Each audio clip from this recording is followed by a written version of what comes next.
Hey everybody, Dave Laird here with DCS Training, and today we're going to talk a little bit about dry fire tools. Okay, so what is dry fire? I had a student ask me recently and I said, you know what, we'll do a video on it. So dry fire is anything you can do at home with your firearm or with another instrument that replaces your firearm to practice some of the skills that you're learning in class.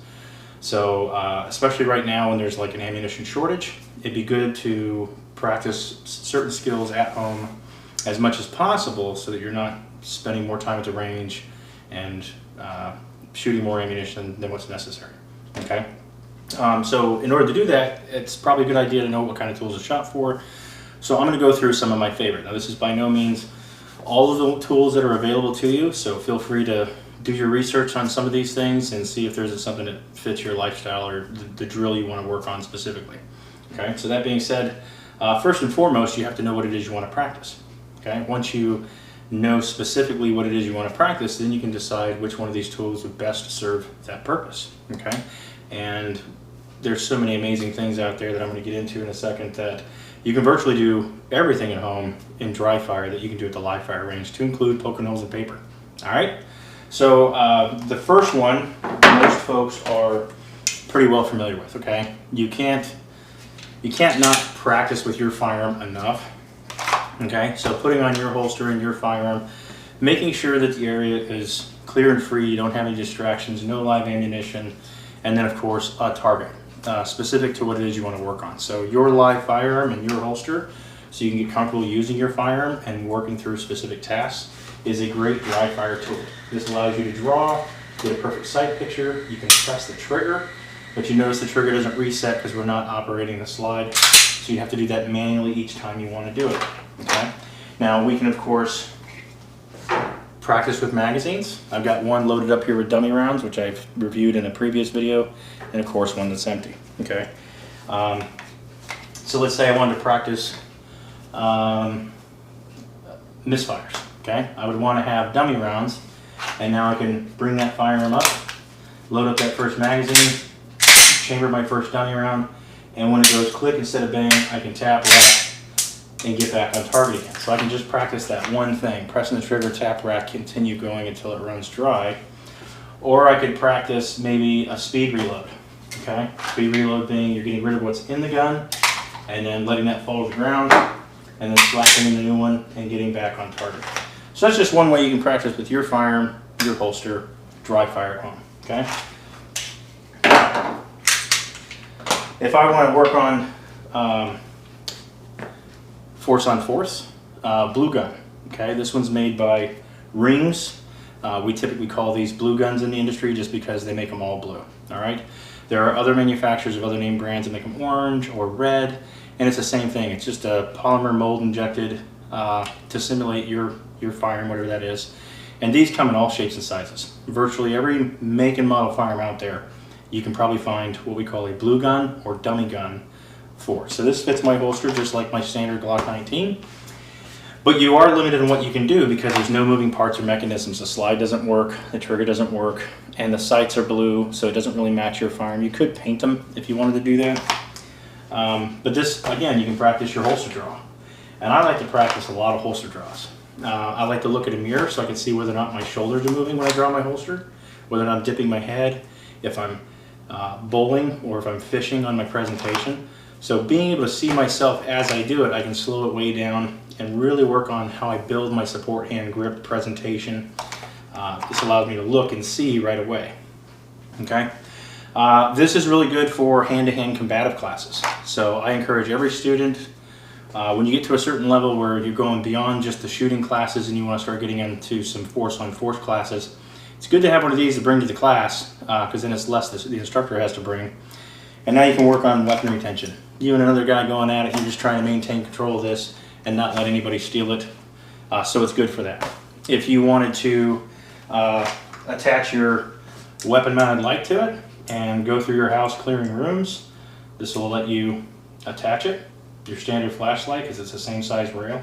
So whatever fits your standard Glock can also fit your blue gun. So now you can practice pieing around corners and stuff in your house, and because it's not a real gun, it's a lot easier. Okay, so plastic blue gun. Step up from that, and blue guns, by the way, probably go for about 50 bucks. Okay, standard 50 bucks, and you can find them on Amazon all day long. Step up from that would be the SIRT pistol. Okay, SIRT has a really cool acronym, S-I-R-T. And I'm sorry I didn't do my research before they did this video. I've been trying to do this video for a week. SIRT is got a weighted magazine in it, okay, but it's a dummy magazine. And they make this in Glock 17, the Smith & Wesson M&P, the original one, not the 2.0. And they make a SIG 320. And now they have a compact version, which is kind of a combination between Springfield and SIG's smaller guns like the 365 and Hellcat.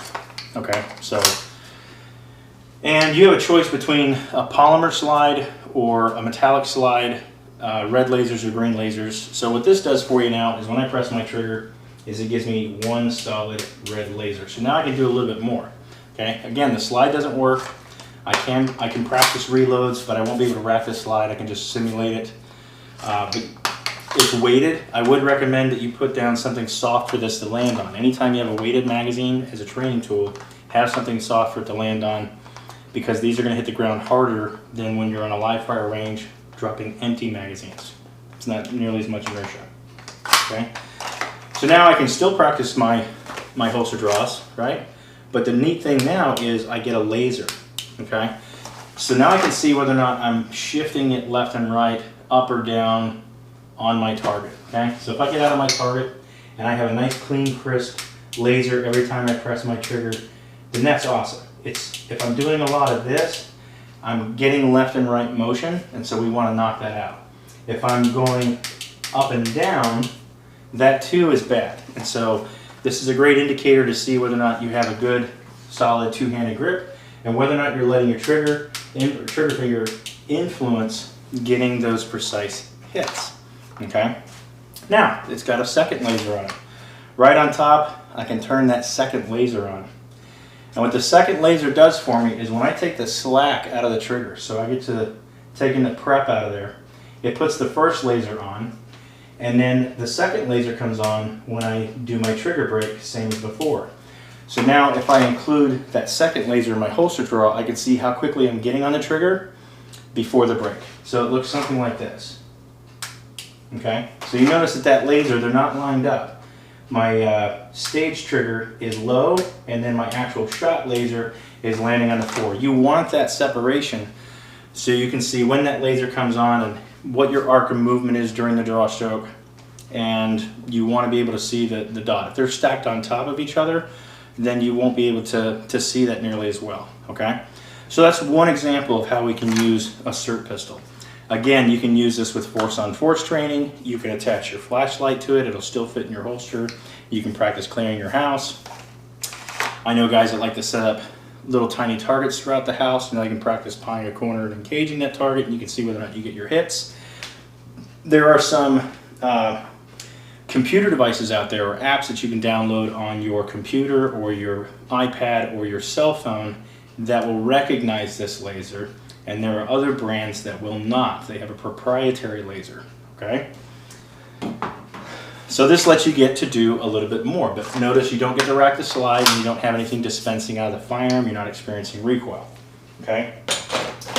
The latest and greatest thing is now airsoft, okay? My son introduced this to me and I've played with it quite a bit and I've been having a lot of fun, okay? So now airsoft will allow you to, again, change magazines. These will be weighted magazines, so you don't want them dropping on a bare tile floor. You'll mess up the base plate like I did.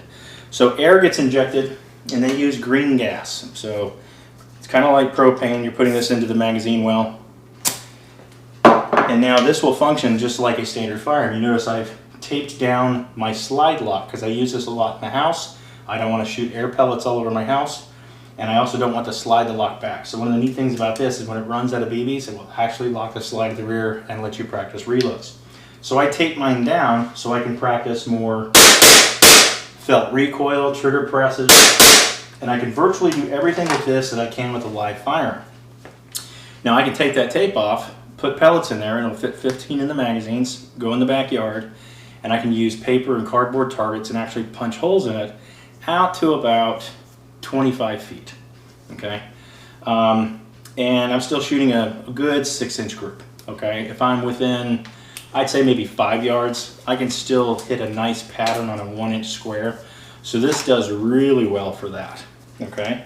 So this allows me to practice my draw stroke, my sight alignment, sight picture, trigger squeeze, reloads, but not malfunctions, okay? So you might have one, but I haven't had one since I've had it, so not likely.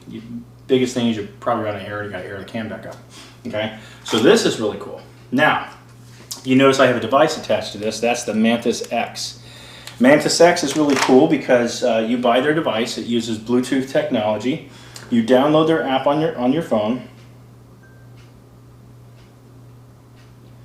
and then the app actually opens up, and then you're going to pair your device to the app, and it's going to give you some options. You can select dry fire with your pistol, live fire with your pistol. You can select the airsoft pistol. And so you're telling it what kind of device you're going to use to train with, and you're mounting this to it. And it wants to know if it's forward facing or rearward facing. You can also mount this to your magazine, so if you don't have a holster that accommodates for it, like my flashlight holster, this can attach to the magazine well. It'll do the same thing. And then it's got a whole series of drills on the app that you can download, and it'll kind of walk you through it. It'll actually give you the beep of when to start, the beep of when you're supposed to stop. It'll record all your shots. And again, you can use this on live fire, so you can connect it to your pistol when you go to the range, and you can engage targets there and practice drills there, and it'll record everything you're doing. And it's kind of like a progress report. There's also a lot of groups and clubs that you can join on here and compare your scores with others. Active Self-Protection does an amazing job of this, so I won't go in too much depth about that. Follow those guys on the Ask Dry Fire group in Facebook. Or reach out to Neil Widener with Active Self-Protection. He runs that program, super awesome dude, and can probably tell you a whole lot more about this. I fiddle with this for fun, but not enough because I'm always at the range shooting live fire. So, yeah. So that is some of the tools that I like to use for dry fire, and a lot of this stuff we have available on our website, so I'll put a link in the description. I think the only thing that we don't have are going to be the airsoft or blue guns. So if you're here in the local Arizona area, you can check out Alpha Dog Firearms in Tempe. They have a huge selection of airsoft pistols and rifles and shotguns. And you can check out VIP Airsoft both in Scottsdale and Gilbert. They have a really great selection of stuff too. Everything from CZs, 1911s, SIGs, FNs, you name it. Just massive. So yeah, check those. I almost forgot. There's 2 really good apps I'd encourage you to download on your phone that can help in conjunction with your dry fire training. Okay. One of them is going to be IPSC Shot Timer. Okay. I use Android, so it doesn't cost me anything. And this works just like a regular shot timer, and it allows you to zero the sound. So depending on how much noise your dry fire tool makes, it could pick up, let's say, like the airsoft pistol or live fire firearms. It allows you to balance the noise level. I'll let you play with the app and figure that out. But I really just need it so I can hear the initial beep to tell me when to start, and I needed the follow-up beep, the par time, to tell me when to stop. This way, if I'm beating the second beep, I know I've done the drill in a certain amount of time. Okay? So in other words, maybe I start at 1.5 seconds for my draw stroke, right?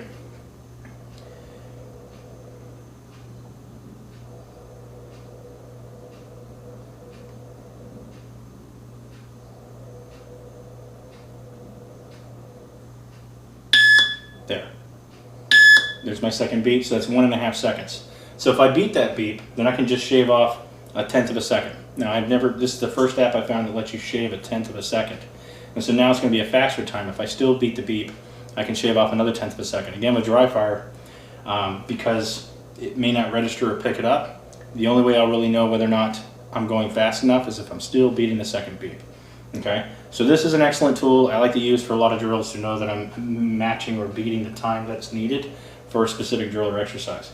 The other really cool tool is called Coach's Eye.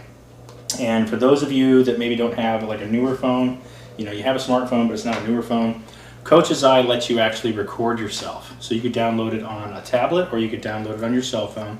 Set that up somewhere where it can record you from the angle that you want to see, So for instance, if I want to work on my draw stroke and I want to see what it looks like from the front or from the side, I can set that up and it'll record you, and then you can go back and look at it in slow motion and pick out the finite detail of your body position. So if you're doing a lot of this, or if you're doing a lot of that, and it's going to pick all that up and it's going to show it to you, so you can go back and observe yourself.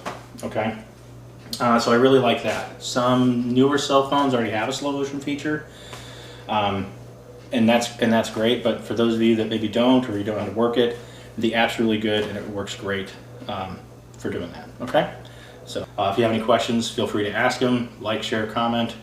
Would love to answer them for you. Okay, again, Dave Laird with DCS Training, and thank you very much for your time.